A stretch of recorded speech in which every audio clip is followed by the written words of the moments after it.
Hello Nidorinas and Nidorinos, it is KingNido here and we are kicking off round 16 with the Lumiose Glitches hosting the Pastoria Cascade, and it is 8th place versus 7th place. Both these sides are trying to move their way up closer to an Elite Four position as we get ever closer to the Championship Series. So let us know in the comments below who you think will win this one. Will it be the electric types? Will it be the water types? Let's send it down. Now the water types with a victory here today could almost guarantee themselves a spot in the Championship Series as they start out with Dondozo and Basculegion. It will be Rotom, Wash and Electros starting out for the Lumiose Glitches, and immediately an Ice Hammer from Rotom onto Dondozo is not very effective, and it is going to lower the speed of Rotom in the process as Basculegion is going to respond with the Simple Beam, taking away that Levitate ability from Electros, so it will now be weak to ground type attacks, and it has gained that simple ability in the process as it responds with the Flame Wheel, which will not be very effective on Basculegion, and Dondozo looks to respond for its side with the Expanding Force onto its fellow water type being Rotom, because it is currently part water type as a grassy terrain is set up by Basculegion on the field, so everybody who has taken damage will have a little bit of health restored at the end of every turn, as Electros will actually be one of those Pokemon now that it doesn't have the Levitate ability. Goes with the Rotom, great hit onto Dondozo, and Rotom is going to follow it up with the super effective Zing Zap, but Basculegion is able to hold on. Dondozo now with the Steel Roller, not very effective onto Rotom, but immediately as well the grass will disappear from the battlefield, so no one has their health restored, and now we get the Magic Room being set up by Basculegion. This is going to make it so all held items lose their effects, and now Rotom with the Psychic Fangs does finish Basculegion off. The Ghost Water type has been eliminated from this matchup, and the Lumiose Glitches are out with the early lead as Electros has to recharge. Dondozo looking to capitalize, going with the Night Days onto Rotom, so it gets a good hit, and out comes Inteleon for the Pastoria Cascade, and immediately with the speed advantage going for the Sand Tomb, but Rotom still has its Levitate ability, so it will not affect Rotom. It should have gone for Electros, who goes with the Spore, putting Dondozo to sleep, and the electric types have won their last two games. They won a third here today as they have the type advantage over the water types. Rotom following up with an Acid Armor now is going to have its defense boosted a great deal as Dondozo is still asleep from that Spore.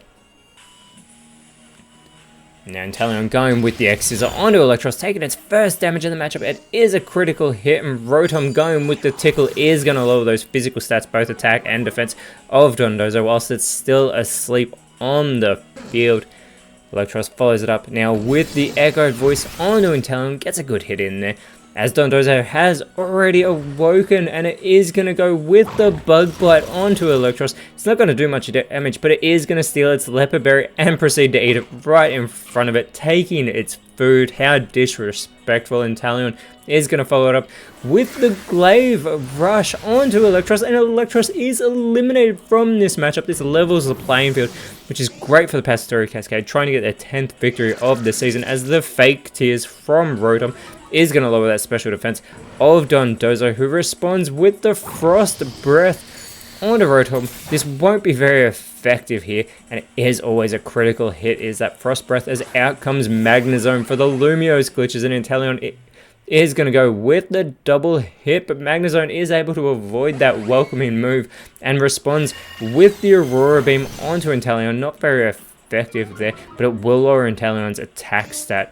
which is base 85. It is more of a special attacker, but the Spirit Shackle now from Rotom onto Dondozo. Dondozo tanks that hit even after having its defenses lowered in this matchup. And now we get the Ice Shard from Dondozo onto Magnezone. Not very effective. Magnezone shakes that off as the Magic Room wears off, and Inteleon now with the Leer, it is going to lower the defenses of the two electric Pokemon on the field. Magnezone now responding with the Recover is going to restore that tiny bit of health that it has lost. Maybe it should have saved that Recover for later on in this matchup, as Rotom now going with the Retaliate onto Inteleon. Gets an okay hit, not that there was much to retaliate with there, as Dondozo now with the Fairy Wind, not doing much damage to Magnezone yet again. And now we get the Explosion And Inteleon will take itself out of this matchup, and it is successful in taking out Rotom, but unfortunately it takes out Dondozo as well, which is going to put the Lumiose glitches back in front here. Magnezone does not want to explode as it goes with the Draco Meteor. There is no one to hit, so that move will fail. Now out comes Raichu for the Pastoria Cascade, as it is Sandy Shocks coming out for the Lumiose glitches, and it's Greninja joining Raichu on the field. And the reason Raichu is on the field is because it is the terrestrial Pokemon for the Pastoria Cascade. And real talk right now, has anyone ever thought that Sandy Shocks and Magnezone kind of look similar? Anyway, back to the action as Raichu here taking on that spectacular form, but it is Greninja with the speed advantage going for the Ice Punch immediately onto Sandy Shocks. It is super effective, and it's left Sandy Shocks frozen immediately. Sandy Shocks comes onto the field frozen solid, and a Mach Punch follow-up, which is super effective on the Magnezone from Raichu. These two are working well together. Sandy Shocks is frozen solid. Magnezone is going to have to do the heavy lifting right now, going with the Corrosive Gas, and this is going to burn up everybody's Leopard Berry, including Sandy Shocks, so no one will be able to capitalize if they require more PP in this match.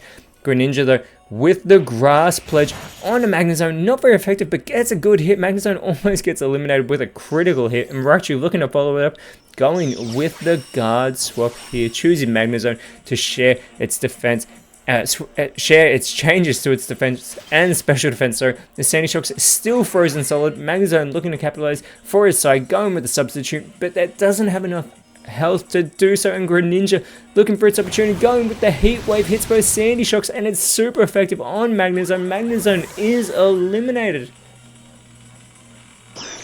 And Sandy Shocks has thawed out, but there is more to worry about for the Lumiose glitches, because Greninja's Battle Bond ability has been activated, gets the attack, special attack, and speed boost. It has become fully charged, and Raichu looking to follow it up with the Electro Ball, but it will not affect Sandy Shocks. It is immune to electric type attacks because of its Part Ground type, and it responds with the Gyro Ball onto Raichu. Not very effective. Raichu tanks that hit, and now out comes Iron Hands for the Lumiose glitches. Greninja could welcome it with the Dire Claw, but instead goes for Sandy Shocks. Not very effective. Sandy Shocks holds on, and Raichu follows it up with the knockoff onto Iron Hands. Iron Hands tanks that move. Wow, but it does knock off Iron Hands Leopard Berry in the process. And Sandy Shocks with the Nuzzle, super effective onto Raichu, and Raichu will be left paralyzed. So this is going to slow it down, might even make it so it can't move. Iron Hands with the chance to follow it up, going with the Howl here.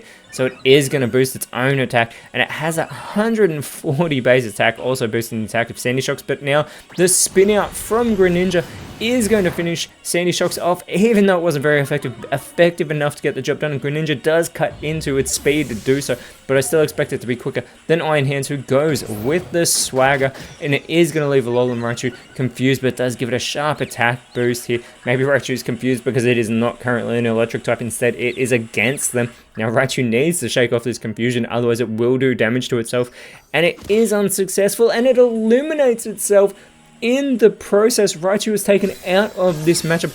It is now a 2 versus 2 battle. We are shortly about to find out who the remaining Pokemon are for both these sides.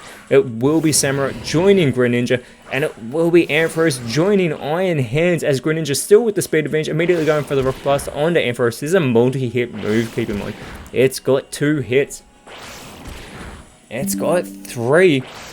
It's got 4. This is huge. It will get all 5. Ampharos has already taken massive damage in this matchup, and Samurott looking to follow it up, goes with the Water Pulse onto Ampharos, and Ampharos is eliminated with the 1-2 combination, or maybe it is a 5-1 combination, but the Burning Jealousy in response by Iron Hands hits both Greninja and Samurott, but it's not very effective on either of them, and Greninja looking to capitalize, going with the super effective Scorching Sands, massive damage onto Iron Hands, and Samurott could follow it up here as long as it doesn't go for an explosion again. Instead it goes for a Bone Rush, another multi-hit move. It only gets 2 with the Bone Rush.